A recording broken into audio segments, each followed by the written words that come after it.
Welcome, thank you very much. నా పేరు Ram వకాడా, I'm N NRI. ఈ మధ్యనే నేను అమెరికా నుంచి వచ్చాను. అమెరికా నుంచి వచ్చాను. సో ఎలక్షన్స్ సరళి చూస్తున్నాను నేను. వచ్చిన వెంటనే అందరూ రకరకాలుగా సర్వేలు చెప్తున్నారు, కానీ నాకు ఒక ఐడియా ఉన్నది. అసలు ఈ సర్వేలకి సంబంధం లేకుండా ఏంటి అనేది నేను అనాలిసిస్ చేశాను. దాన్ని మీ ముందు తెలుసుకున్నాను. అంటే నిన్న మీ సర్వే నేను చూడడం జరిగింది, టోటల్లీ డిఫరెంట్ ఉంది. అంటే లైక్ మనం చూసిన సర్వేలు అన్నిటికీ కూటమి గెలుస్తుంది, ఈసారి ఏపీలో కూటమి గెలవబోతుంది, ఆల్రెడీ సీఎం కూడా కన్ఫర్మ్ అన్నట్టు కూడా కొన్ని సర్వేలు చూస్తున్నాం. కానీ సడన్గా మీ సర్వే రాగానే మొత్తం టోటల్లీ క్వైట్ యాంటీ ఉంది. ఏంటి అలా? అయితే మీరు అన్నట్టుగా కూటమి అని అందరూ మీడియాలో చెప్పడం, సర్వేలు చెప్పడం అదొక ప్రాపగాండాలా అనిపించింది తప్ప రియలిస్టిక్గా నాకు అనిపించలేదు. నాకైతే 100% వైఎస్ఆర్ గవర్నమెంటే వస్తుందని నమ్మకం ఉన్నది. దానికి నేను ఫిగర్స్తో నేను ప్రూవ్ చేయదలుచుకున్నాను. మీరే చూద్దరు కానీ. ఓకే, సరే, మళ్ళీ వైసీపీ ప్రభుత్వమే వస్తుంది అంటారు? వైసీపీ ప్రభుత్వమే వస్తుంది 100%. అంటే ఎలా మీ అనాలిసిస్ ఏ విధంగా ఉంది? ఓకే, అయితే నేనే మిమ్మల్ని అడుగుతాను. మామూలుగా నార్మల్గా ప్రభుత్వం అనేటప్పుడు గత ఎన్నికలు ఈ ఎన్నికలతో పోలిస్తే ప్రభుత్వ వ్యతిరేకత అనేది ఉంటుంది. సో ఆ ప్రభుత్వ వ్యతిరేకత దాన్ని బట్టి ఇప్పుడున్న గవర్నమెంట్ చేసిన యొక్క వెల్ఫేర్ స్కీమ్స్ని బట్టి వీటి మీద ఆధారపడి ఉంటుంది.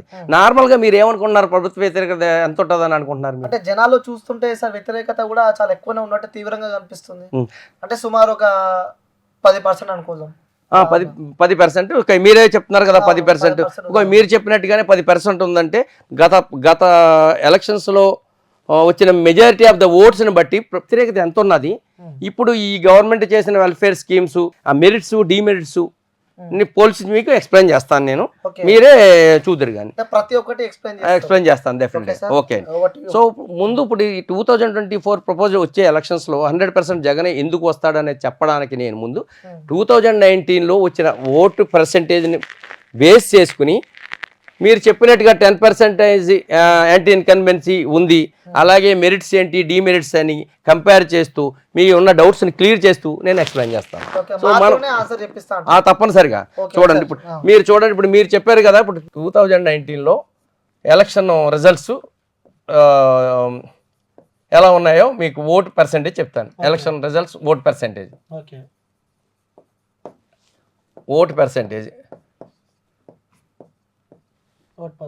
పర్సెంటేజ్ లాస్ట్ 2019లో వైఎస్ఆర్ గవర్నమెంట్ 50.5 ఓటు పర్సెంటేజ్ తోటి 151 సీట్స్ వచ్చినాయి. అలాగే టీడీపీ 39.5%తో 23 సీట్స్ వచ్చినాయి. జనసేన జేఎస్పీ 5.5తో 1 సీటే వచ్చింది. సో అదర్స్ ఇంకా మిగిలిన పర్సెంటేజ్ ఇంకెంత 4%, 4.5 అంత ఉంది అదర్స్. సో 0 వచ్చినాయి. అయితే ఇక్కడ ఇప్పుడు ఈ 3 పార్టీలు, బీజేపీ ఇందులో 1% ఉంది. సో ఇప్పుడు ఈ 3 పార్టీలు చూస్తే ఈ వైఎస్ఆర్ కలిసింది కాబట్టి 50.5 ఉంది. ఈ 3 పార్టీలు కలిసి ఎన్డీఏ కలిసి 46% అయింది. టోటల్ 4.5% ఎక్కువగానే ఉంది వైఎస్ఆర్కి. అంటే ఏంటి, అప్పర్ హ్యాండ్లోనే ఉన్నది. అయితే మీరేమంటున్నారు, ప్రభుత్వ వ్యతిరేకం ఉన్నది కాబట్టి 10% తగ్గిపోతుంది అంటున్నారు. అంతే కదా. సో 10% తగ్గిపోతుంది అంటే ఇందులో 10% తీసేద్దాం. 10% తీసేస్తే ఆల్మోస్ట్ 4.5 పోతే 45.45 అంత ఉంటుంది వీళ్ళకి. అయితే ఇది ప్రభుత్వ వ్యతిరేకత అంటే ఆల్రెడీ ఓటు వేసిన వాళ్ళదే ప్రభుత్వ వ్యతిరేకత. ఎన్డీఏ ఆల్రెడీ వ్యతిరేకంగానే ఉన్నారు కదా. కానీ అందరూ ఏమనుకుంటారు, ఇక్కడ మళ్ళీ వీళ్ళకి కూడా ఇదే 46 వస్తుందని అనుకుంటారు. అంతే కదా. అప్పుడు ఏమైంది, 1% ఎక్కువ ఉంది అంతే, అంతకు మించి తేడా ఏమీ లేదు. అయితే ప్రభుత్వ వ్యతిరేకత యాడ్ అయితే ఇక్కడ ప్లస్ అవుతుంది ఇంకా మనకి. అదే చెప్తాను కదా. అయితే ఇక్కడ ఎన్డీఏకి వచ్చేటప్పటికి ఏమవుతుందంటే, ఒకసారి ఓటేసిన వాళ్ళని ప్రభుత్వ వ్యతిరేకత ఉంటుంది. మళ్ళీ అలాగే ఒకసారి అపోజిషన్లో ఎన్డీఏకి వేసిన వాళ్ళ దగ్గర ఆ ప్రభుత్వ వ్యతిరేకత ఏముండదు. వాళ్ళు ఏంటి, మళ్ళీ కొత్త గవర్నమెంట్కి ఏమైనా ఫేవర్ ఉన్నదా లేకపోతే ఇంకా బాగోలేదా గవర్నమెంట్ అనేది ఆలోచిస్తారు. వీళ్ళు ఆలోచిస్తే నాకు తెలిసి ఏమైందంటే, వీళ్ళు ఒక 10% మళ్ళీ ఈ గవర్నమెంట్ వేయడానికి అవకాశం ఉంది. ఓకే, అంటే గత ప్రభుత్వం అప్పుడు చేసిన వ్యక్తులు మళ్ళీ చేంజ్ అయ్యే అవకాశం ఎందుకు అవకాశం ఉన్నదంటే దానికి నేను రీజన్ చెప్తాను. జగన్ గవర్నమెంట్లో ఆయన ఏం చేశాడు, ప్రతి రాష్ట్రానికి ముందు విద్య, వైద్యం, తర్వాత ఉద్యోగం, తర్వాత డెవలప్మెంట్, ముందు ఈ 3 ఫ్యాక్టర్లు ఇంపార్టెంట్. సో అందుచేత ఫస్ట్ విద్యను తీసుకున్నాడు ఆయన. అందుకే స్కూల్స్ని ఈ దేశంలో లెక్కలు లేని విధంగా ఆయన ఇంప్రూవ్ చేశాడు. అలాగే వైద్యం 16 మెడికల్ కాలేజీలు పెట్టాడు. ఇంతకుముందు ఎప్పుడు దేశ చరిత్రలో అన్ని మెడికల్ కాలేజీలు ఏ స్టేట్లోనే పెట్టలేదు. ఇక డెవలప్మెంట్ వారు వచ్చేటప్పుడు డెవలప్మెంట్ అంటే జనరల్గా ఏమనుకుంటారు, ఐటీ జాబ్స్ వచ్చేస్తే డెవలప్మెంట్ అంటారు. ఐటీ జాబ్స్ వచ్చేయాలంటే నువ్వు ఏదైనా ఇన్ఫ్రాస్ట్రక్చర్ చూపెట్టుతో లేకపోతే గత ప్రభుత్వంలో ఏదైనా రెడీ చేసి ఉంచితేనో మర్చిపోయిన రోజు ఉద్యోగాలు ఇవ్వడానికి ఉంటుంది. అంటే వాస్తవంగా మనం మాట్లాడుకోవాలంటే సార్ జాబ్స్ చాలా ముఖ్యం. అవును, కానీ జాబ్స్ ఐటీ జాబ్స్ ముఖ్యం. ఐటీ జాబ్స్ రావాలంటే ఇన్ఫ్రాస్ట్రక్చర్ ఉండాలి కదా. ఇప్పుడు సెపరేట్ అయిన స్టేట్కి ఇన్ఫ్రాస్ట్రక్చర్ ఇమీడియట్గా కావాలంటే ఒక రోజులో అయిపోదు, దానికి 5 years 10 years పడుతుంది. లాస్ట్ గవర్నమెంట్ ఏమైనా 5 yearsలో చేసి ఉంటే ఇప్పుడు ఇమీడియట్గా జాబ్స్ ఇవ్వడానికి ఉంటుంది. మళ్ళీ ఇన్ఫ్రాస్ట్రక్చర్ మొదలు పెడితే ఏమవుతుంది, 5 years పడుతుంది, టైం పడుతుంది. కాబట్టి ఇమీడియట్గా దాన్ని ఆ గ్యాప్ని ఫిల్ చేయడం వాళ్ళు ఏం చేసేటంటే వాలంటీర్ వ్యవస్థ ద్వారా ఎంతో కొంత వేతనాన్ని వాళ్ళు ఖాళీగా ఉంచకుండా ఎంతో కొంత వేతనం ఇచ్చి వాళ్ళని ఉద్యోగులు చేసి అది సాటిస్ఫై చేయగలిగాడు. So and at the same time welfare schemes ఇమీడియట్గా కరోనా వచ్చింది, మళ్ళీ వెల్ఫేర్ స్కీమ్స్ ఏమిచ్చాడు ఆయన, ఈ ఉద్యోగాలు వచ్చి వాళ్ళు ఇన్ఫ్రాస్ట్రక్చర్ డెవలప్ అయ్యి ఉద్యోగం చేసి సంపాదించుకోవడానికి కంటే కూడా ముందుగాను వాళ్ళకి ఇమీడియట్ నెసెసిటీస్ ఏమైనా ఆలోచిస్తే ఆయనకి తిండి బట్ట అవి ఇంపార్టెంట్. సో ఆ తిండి వాళ్ళు కాబట్టి మనకి SC ST లేకపోతే BC లోవర్ మిడిల్ క్లాసు వీళ్ళందరినీ కొంచెం సాటిస్ఫై చేయాలంటే ఇమీడియట్ కరోనా వచ్చిన టైము. సో ఇవన్నీ కవర్ చేయాలంటే ఇమీడియట్గా వాళ్ళని కవర్ చేయాలి కాబట్టి స్కీమ్స్ పెట్టి ఆ స్కీమ్స్ ద్వారా అది అవసరం కూడా, అది ఇంపార్టెంట్ అని కాదని ఎవరు చెప్పలేదు. ముందు అవి ఉండాలి, అవి అయిన తర్వాత ఇమీడియట్గా డెవలప్మెంట్ వద్దని నేను అంటున్నా. కానీ డెవలప్మెంట్ ఎంత మేరకు చేయగలిగాడు ఆయన అనేది కూడా మనం ఆలోచించాలి. చేయలేదు రోడ్లు వేయలేదంటే రోడ్లు కూడా వేయలేదు. చూడండి లాస్ట్ గవర్నమెంట్లో ఎంత 30,000 crores ఎంత ఖర్చు పెడితే 43,000 crores ఈయన ఖర్చు పెట్టాడు. అంటే సార్ మనం ఒకటి వాస్తవంగా మనము ఏపీ రోడ్లపైకి వెళ్తుంటే మనకి ముఖ్యంగా రోడ్లు సో అంటారు అంటే ఒక ఉదాహరణ చెప్తారు కదా. సో ఒక ప్రెగ్నెంట్ ఉన్న అమ్మాయి ఆ రోడ్లపైకి వెళ్తే అక్కడనే డెలివరీ అయిపోతే అంత పరిస్థితి, దీర్ఘమైన పరిస్థితి ఏపీ ఉంది. సో ఏపీ రోడ్లు చాలా దరిద్రంగా ఉన్నాయి. సో అది కూడా చాలా మైనస్ అయ్యే అవకాశాలు ఉన్నాయి. ఓకే, మీరు అన్నది కరెక్టే. ఏపీ రోడ్లు అంత దరిద్రంగా ఉన్నాయంటే అంతకు ముందు గవర్నమెంట్ లోనే ఏమి చెయ్యకపోతేనే కదా. అసలు ఆ రోడ్లు ఇంతకు ముందు వాళ్ళు ఏమో రిపేర్ చేయకపోబట్టే కాబట్టి అంత దారుణంగా తయారండి. సో వచ్చిన తర్వాత మీరు అనుకున్నంత లేదు, మేము వెళ్ళి చూశాను కొన్ని చోట్ల మీరు అన్నట్టుగా నిజంగానే బాగోలేదు రోడ్లు, స్టార్టింగ్ లో బాగోలేదు, స్లోగా ఆయన ఇంప్రూవ్ చేసుకుంటూ వచ్చాడు. ఎండ్ ఆఫ్ ద రోడ్ ఏమైంది కొన్ని రోడ్లు కాకినాడ అలాంటి చోట చూసాం కొన్ని రోడ్లు.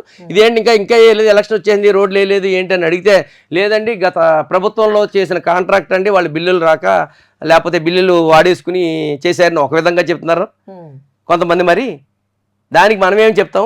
సో అల్టిమేట్గా ఏంటంటే ఏ ప్రభుత్వం అయినా చివరికి ఓటు వేయడానికి వచ్చేటప్పటికి డెవలప్మెంట్ ఇంపార్టెంటే, కానీ అంతకంటే వెల్ఫేర్ స్కీమ్స్, ఎడ్యుకేషను, మెడికల్ అవి మోస్ట్ ఇంపార్టెంట్ అనమాట. సో ఓటు వేసేటప్పటికి దాన్ని క్రైటీరియాగా తీసుకుంటారు ఎవరు తీసుకున్నా కానీ. సో ఈ మేజర్ ఫ్యాక్టర్స్ని మళ్ళీ వైఎస్ఆర్ గవర్నమెంట్ రావడానికి ఆల్రెడీ ఎన్డీఏ గవర్నమెంట్ అపోజ్ చేసిన వాళ్ళందరికీ కూడా స్కీమ్స్ అందినాయి. సో స్కీమ్స్ అందిన వాళ్ళు ప్రతిఫలం పొందిన వాళ్ళు కంపల్సరీ మళ్ళీ వాళ్ళు వేటు వేయడానికి అవసరం ఉంది. ఎప్పుడైతే మీకు ఈ ప్రభుత్వ వ్యతిరేకత ఉన్నదో మళ్ళీ ఈ వ్యతిరేక ఓటు నుంచి కూడా మనకి పాజిటివ్ అవుతుంది. సో అందుచేత ఏమవుతుందంటే మళ్ళీ ఇందులో ఒక 10% వస్తే 4.6 కలిస్తే ఈయనకి ఇందులో మళ్ళీ 4.6 ఓటు కలిస్తే ఇది 45.45 ప్లస్ 4.6 ఇప్పుడు ఏమైంది 49.6 50.05 సారీ 50.05 అయింది. 50.05 అయింది అంటే స్టిల్ మీకు ఆయనకి కావాల్సిన ఓటు బ్యాంక్ వచ్చేసింది. సో ఆ విధంగా మీ పర్సంటేజ్ వెల్ఫేర్ స్కీమ్స్ చూసుకుంటే ఈ విధంగా ఉన్నది. సో ఇంకొక మూడో ఫ్యాక్టర్ ఏంటంటే విశ్వసనీయత, అంటే క్రెడిబిలిటీ ఆఫ్ ద లీడర్స్. అరే నిజంగా అది ఇంపార్టెంట్. అది ఆ విధంగా చూస్తే ఏమవుతుందంటే గత ప్రభుత్వంతో కానీ ఈ ప్రభుత్వంతో పోల్చి చూస్తే జగన్ ఆయన వైఎస్ఆర్ నుంచి ఆయన ఇచ్చిన ప్రతిదాన్ని ఫుల్ఫిల్ చేసుకుంటూ వస్తున్నాడు. అరే మన చెప్పింది ప్రతిదాన్ని స్కీమ్స్ని ఇంప్లిమెంట్ చేశాడు ఆయన. సో ఇందులో కరప్షన్ కూడా ఏం అవకాశం లేదు, అంతా డైరెక్ట్గా వాళ్ళ అకౌంట్స్లో పడిపోతుంది. అంటే కరప్షన్ కూడా ఏమీ లేదని చెప్పి మీరు చెప్తున్నారు. మీరు చెప్పండి. అక్కడ ఏపీలో ఉన్న వైసీపీ నుంచి గెలిచిన ప్రతి ఒక్క ఎమ్మెల్యే, ప్రతి ఒక్క మంత్రి, సో అందరి పైన కరప్షన్, చాలా బీభత్సంగా డబ్బులు దోచుకున్నారు. సో జనాల నుంచి తీవ్రంగా వ్యతిరేకత ఉంది ఆ లీడర్ల పైన. ఇప్పుడు మీరు న్యూస్ లోని పేపర్ లోని మనం ఎలా అయినా చెప్పొచ్చు. మీరు నన్ను క్వశ్చన్ అడిగితే నేను ఏదైనా ఆన్సర్ చెప్పొచ్చు. ఎగ్నిస్ట్ గా వాళ్ళ కోసం ఇంట్రెస్ట్ గా ఉన్నది. వాళ్ళు జబర్దస్తంగా అవకాశం ఏది? డబ్బులన్నీ తీసుకెళ్ళి డైరెక్ట్గా అకౌంట్ చేస్తున్నాడు. మీరు అన్నట్టున్నారు కదా డెవలప్మెంట్ లేదని. డెవలప్మెంట్ ఉంటే అందులో కమిషన్లు తీసుకుని వాడుకోవడానికి ఉంటుంది. ఇంకెక్కడ తీసుకుంటానికి అవకాశం ఉంది వాళ్ళకి? మీరే చెప్తున్నారు డెవలప్మెంట్ లేదని. అందులో ఏమున్నది? మెడికల్ కాలేజెస్ వచ్చినాయి, స్కూల్స్ వచ్చినాయి, అది డెవలప్ అయినట్టు కనిపిస్తుంది. అంతే, డైరెక్ట్గా వాళ్ళ ఫండ్స్ నుంచి డైరెక్ట్గా ఖర్చు పెడుతున్నారు. సో ఇదంతా యాంటీ ప్రాపగండా తప్ప ఎమ్మెల్యేలు కానీ ఎంపీలు కానీ వాళ్ళు ఖర్చు పెట్టి అందులో కమిషన్ తీసుకునేటంత అవకాశం వాళ్ళకి ఎక్కడా లేదు. ఇదంతా యాంటీ ప్రాపగండానే, టోటలీ యాంటీ కావాలని చెప్పింది తప్ప అందులో వాళ్ళు తీసుకుని చేసడానికి ఏమి కనిపించట్లేదు. సో మీకు ఇంకేమైనా క్వశ్చన్?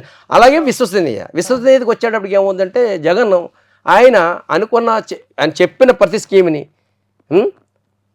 ఆయన ఇంప్లిమెంట్ చేస్తున్నాడు. అదే చంద్రబాబు నాయుడు గారు ఉన్నారనుకో, ఆయన 14 years చేశారు. చివరిలో వచ్చిన తర్వాత ఆయన ఫుల్ఫిల్ చేయలేకపోయాడు. మళ్ళీ ఏంటి? యాంటీ ప్రాపగండా చేశారు. ఏమని యాంటీ ప్రాపగండా చేశారు? ఇలా స్కీమ్స్ ఇచ్చుకుంటా పోతే ఇది ఏదో నైజీరియా అయిపోద్ది, శ్రీలంక అయిపోతుంది, అయిపోద్దని యాంటీ ప్రాపగండా చేశారు. ఒక్కొక్కసారి ఏమవుతుందంటే విశ్వసనీయత కోల్పోయారనుకో, వాళ్ళు ఏ మాట చెప్పినా అది నెగిటివ్గా రిఫ్లెక్ట్ అవుతుంది. ఆయన ఆ విధంగా ఏమో అయిపోతుందని చెప్పి మళ్ళీ నేను ఇస్తానని మొదలెట్టాడు ఆయన. నేను మళ్ళీ ఇస్తానంటున్నాడు ఆయన. మరి మళ్ళీ నువ్వు ఎలాగ ఇవ్వగలవు? ఈ వాటర్ మైండ్ సెట్ అలా ఉంటుంది.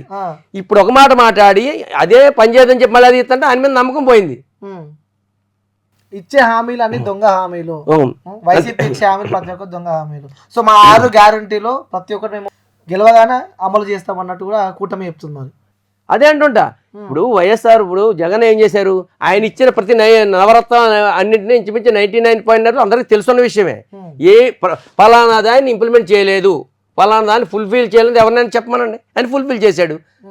అదే చంద్రబాబు నాయుడు గారికి వచ్చేటప్పటికి లాస్ట్ టైము అన్నవి ఫుల్ఫిల్ చేయలేకపోయాడు ఆయన. మళ్ళీ ఇవి ఇస్తే బీద దేశం అయిపోతుంది, లేకపోతే శ్రీలంక అయిపోతుంది, నైజీరియా అయిపోతుంది. అలాంటప్పుడు మళ్ళీ ఈయన మళ్ళీ అలాగే ఇవ్వగలుగుతాడు, ఇంకా ఎక్కువ బడ్జెట్ అలాగే ఇవ్వగలుగుతాడు. ఇవన్నీ వాటర్ ఆలోచిస్తాడు. ఇప్పుడు రేపు పొద్దున వచ్చింది కాకుండా ఉన్నాయి తీసేస్తాడేమో అని భయం ఉంటుంది ఆయనకి. అంటే గతంలో ఇచ్చిన హామీలు నెరవేర్చలే కాబట్టి సో ప్రజలలో కూడా అది వ్యతిరేకత కూడా ఉంటుంది. డెఫినెట్గా వ్యతిరేకత ఉంటుంది, డెఫినెట్గా వ్యతిరేకత ఉంటుంది. ఎందుచేతంటే ఒకసారి నమ్మకం పోయిన తర్వాత, క్రెడిబిలిటీ పోయిన తర్వాత నమ్మరు. ఆయన ప్రతి పాయింట్ కూడా ఇప్పుడు వాలంటీర్లు అన్నారు, వాలంటీర్ వ్యవస్థ మంచిది కాదన్నాడు ఆయన. మళ్ళీ అదే ఆయన మంచిది నేను ఇస్తానంటున్నాడు ఆయన. అంటే ఆయన నమ్మకం లేదు. ఒకసారి మళ్ళీ రేపు పొద్దున మళ్ళీ వచ్చిన తర్వాత ఇది మంచిది కాదని తీసేస్తాడేమో అని భయం వీళ్ళకి. అందులో కూడా వ్యతిరేకత వచ్చింది కదా. మరి వాళ్ళు ఏదో హ్యూమన్ ట్రాఫికింగ్ అని ఇలాంటివన్నీ బ్లేమ్ చేయడం, వాళ్ళు హర్ట్ అవ్వడం, వాళ్ళ పేరెంట్స్ కూడా హర్ట్ అవ్వడం, ఇలాంటివన్నీ జరిగినాయి. ఆయనకి బయటికి చెప్పలేకపోతున్నారు తప్ప. అంటే ముఖ్యంగా రాష్ట్ర ముఖ్యమంత్రి వైఎస్ జగన్ పైన కూడా చాలా ఆరోపణలు ఉన్నాయి. అంటే భూ కబ్జా, చాలా వరకు ఇవన్నీ పత్రికల్లో రాశారేమో కానీ భూ కబ్జా చేశారని ఎక్కడ చూపెట్టండి మీరు? ల్యాండ్ కబ్జాలు అదే మీరు పత్రికలోని న్యూస్ అదే అసలు అది రియలిస్టిక్ గా మీకు ఎక్కడైనా ప్రూఫ్ ఉందా? ఇప్పుడు లాస్ట్ గవర్నమెంట్ ఉన్నది అనుకో, ప్రూఫ్లు ఉన్నాయి. ఇప్పుడు ఒక ఆమె వనజాక్షమ ఆమెని హెరాస్ చేశారు, ఒక గవర్నమెంట్ ఎంప్లాయీని. అది నార్మల్గా ఏమవుతుందంటే పబ్లిక్ ఇండివిజువల్స్ని ఎప్పుడైనా టచ్ చేస్తే, పబ్లిక్లో ఇప్పుడు గవర్నమెంట్లో ఎమ్మెల్యేలు ఎంపీలు వాళ్ళు వాదుకోవడం, రాజకీయ నాయకులు మాట్లాడుకోవడం వేరు, వాళ్ళ మీద వీళ్ళ మీద కేసులు పెట్టుకోవడం వేరు. ఇండివిజువల్స్ మీద అటాక్ చేస్తే ఏమవుతుందంటే అదే మైండ్స్లో ఉండిపోద్ది. అరే ఇండివిజువల్ అడిగితే రేపు పొద్దున మనకి ఏమవుతుంది రేపు పొద్దుట, అరే ఒక ఎంప్లాయీనే హెరాస్ చేశారు. ఆ ఎఫెక్ట్ వల్ల లాస్ట్ టైం చంద్రబాబు నాయుడు గారు ఓడిపోయారు. అది చాలా మైండ్లో ఉండిపోయింది. అరే ఒక పబ్లిక్ ఎంప్లాయీని ఒక ఎమ్మెల్యే రోడ్డు మీద ఇచ్చేస్తే మన కామన్ పీపుల్ మనకి ఏమవుతుంది రేపు పొద్దుట. ఇవన్నీ లీగల్ ఇష్యూస్. సో ఇలాంటి వాటి వల్లే ఎఫెక్ట్ అయింది. తెల్లవారుజామున ఎవరో ఒక మీడియా పర్సన్ తీసుకుని వెళ్ళిపోవడం, ఇవన్నీ జరిగినాయి రియలిస్టిక్ గా. అప్పుడు అంటే జగన్ పైన ఎలాంటి ఆరోపణలు లేవు, కేవలం చేస్తున్న నాటకాలే అంటారు. ఇవన్నీ అది మీడియాలో వచ్చిన ప్రూఫ్లు ఏమన్నా చూపెట్టండి, ఆరోపణలు ఏమన్నా ఉన్నాయి. ఆయన ఎవరినైనా తిట్టాడా? ఆయన పార్టీ వాళ్ళు తిడతారు, కలవాడు కలవలేదు, తిట్టలేదు. జగన్ అనే వ్యక్తి అధికారంలో కూర్చున్నప్పటి నుంచి జనాల దగ్గరకే రాడు. ఓకే, 3 మీట్లు పెట్టాడు. ఓకే, జనాలతో సరిగా మాట్లాడాడు. ఇప్పుడు కొంతమంది చేతల మనిషి అంటారు, ఆయన చేతల మనిషి, మాటల మనిషి కాదు. ఆయన చేతలో చేశాడు. ఆయన ఇస్తానన్న మాట నిలబెట్టుకున్నాడు. నీకు పబ్లిక్ ని వచ్చి మాట్లాడడానికి అవకాశం లేకుండా అన్నీ ఆయనే చేసేస్తున్నాడు. ఇప్పుడు వాలంటీర్ని ఇంటికి పంపించి నీకు పని చేసి పెట్టేస్తున్నాడు ఆయన. నీకు నువ్వు ఆఫీస్కి వెళ్ళవలసిన పని లేదు, గవర్నమెంట్ నన్ను క్వశ్చన్ చేయాల్సిన అవసరం పని లేదు. అందుకే ఆయన మాట్లాడవలసిన అవసరం లేదు. మాట్లాడవస్తే 3 కోట్ల మంది ఎన్నిసార్లు ఎప్పుడు మాట్లాడగలడు ఆయన? అడ్మినిస్ట్రేషన్ అంటే అది నువ్వు చేయడం కాదు, ఒక లీడరు కొంతమంది చేత చేయించాలి. That is administration. అందుకోసమే జగన్ నేను 24 గంటలు పని చేస్తానంటే అవ్వదు. నువ్వు 8 గంటలు పని చేయి, 8 లక్షల మంది చేత పని చేయించుకో. అలా జగన్ చేస్తాడు అంతే. 100% ఆయన చేస్తున్నాడు. అది అది వాటర్లోకి వెళ్ళిపోయింది, మైండ్ సెట్లోకి. ఇది యాంటీ ప్రాపగండా తప్ప ప్రతి వాటర్ మైండ్ సెట్లోకి అది వెళ్ళింది. 100% ఆయన గవర్నమెంట్ ఏ విధంగా చూసినా వీళ్ళు ఎన్డీఏ గవర్నమెంట్ ఈ పర్సంటేజ్ని దాటి వెళ్ళలేరు. అందుకే ఈ మధ్య ఏదో ఆయన ఐపాక్ వాళ్ళతో నేను 160 వస్తానండి, మేబీ రావచ్చు. ఆయన ఆయన ఆయన అంతమందిని గెలిపించుకుని ఆయనకి అంత కాన్ఫిడెన్స్ ఉండాలి. మనం ఎలా మాట్లాడుకుంటున్నామంటే అది కూడా ఈ దేశంలో ఎవడో కూడా నువ్వు నాకు మంచి చేసావని అనుకుంటేనే నాకు ఓటేమని అడిగిన వాళ్ళు ఎవరు లేరు. వేరే వాళ్ళు అలా అడగలుగుతున్నారా? నేను 14 సంవత్సరాలు ఇది చేశాను, మేము 3 కలిసి ఇచ్చేస్తాము అని ఏం అడగట్లా. ఆయన వద్దు, ఆయన వద్దు, ఆయన వద్దు, ఆయన వద్దు, ఆయన వద్దు, ఆయన దేనికి వద్దు? What is the reason? మంచిగా చేసేవాడు వద్దన్న అవసరం వచ్చింది.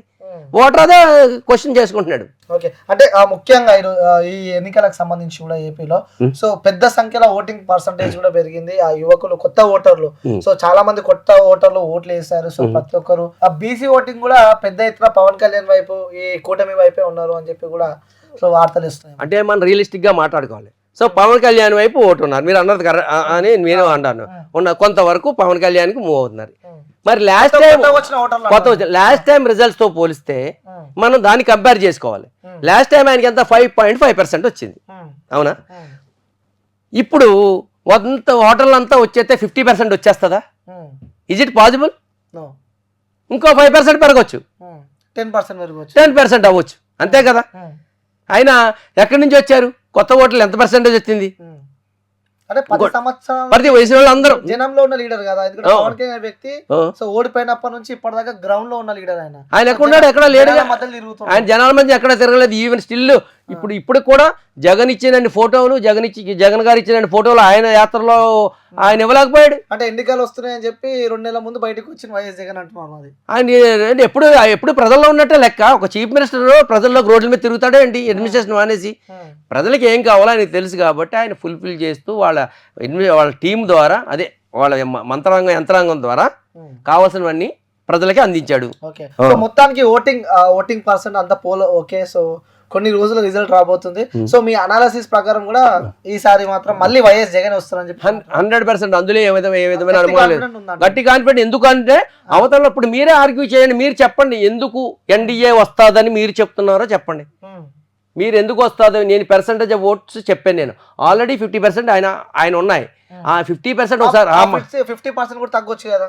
అదే అది తగ్గడానికి వాడు ఓటర్ ఆలోచిస్తాడు. నేను వెనక్కి ఓటు వేయాలంటే ఒకసారి ఇంట్రెస్ట్ కొద్దిగా వేసాడు, ఇప్పుడు ఇంకా స్కీమ్స్ నడుస్తున్నాయి, నేను ఓటు వేయాలంటే ఈయన ఏం చేయలేదని నేను వెనక్కి వేయాలని ఓటు ఆలోచిస్తాడు.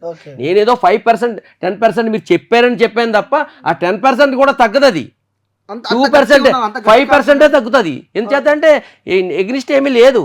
Anti propaganda. ఎప్పుడు కూడా ఓటు అంటే ఏంటి? తను ఎవరికి నేను ఎవరికి వేస్తున్నాను చెప్పడు. అవును, ఈ పబ్లిక్లో సర్వేలు గిరివేలు అన్నీ ఏంటి? పబ్లిక్లో ఎవరు చెప్పడు, మనసులో ఉంటుంది. మనసులో ఏమనుకుంటాడో మన రీజన్స్ కావాలి. ఆయన రీజన్స్ ఏంటంటే నేను వెయ్యాలా వద్దా, ఎందుకు వేయాలి, ఎందుకు వేయకూడదు, ఉన్న గవర్నమెంట్కి నేను ఎందుకు వేయాలి, పాతవాడు వేసాడు 50%, ఎందుకు వేయాలంటే ఆయనకి 90% ఆఫ్ ద ఫ్యాక్టర్స్ ఆయనకి వేయడానికే రీజన్ చూపుతున్నాయి.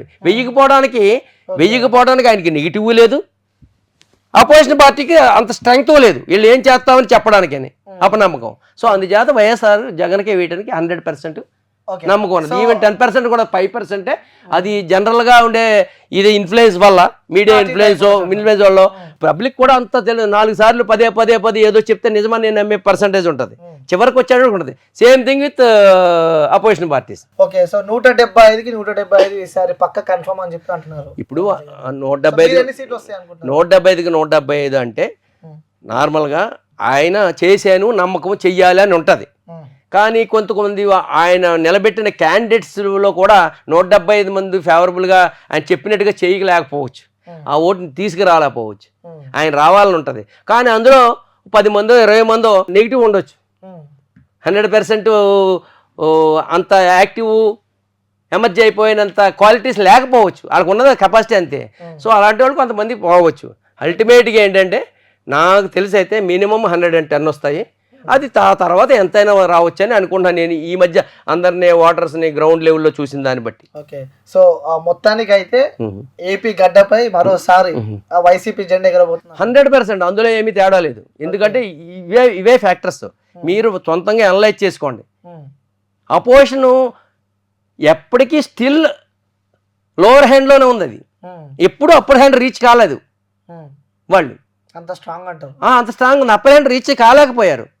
మనం ఏదో ఫిగర్స్ మీడియాలో అనాలిసిస్లు తప్ప ఏదో డెవలప్మెంట్ లేదో అనే. డెవలప్మెంట్ లేదంటే డెవలప్మెంట్ చేసింది కూడా వాళ్ళు చెప్పుకోలేకపోయారు. ఇప్పుడు చేసిన వాళ్ళు కొంచెం చెప్పలేరు. నెగిటివే తొందరగా వెళ్ళిపోతుంది. నెగిటివ్ వెళ్తుంది. సరే చివరిగా ఓటు వేసాడు మళ్ళీ ఆలోచిస్తాడు. దేనికి 100%. Okay sir, thank you sir, thank you so much. Thank you.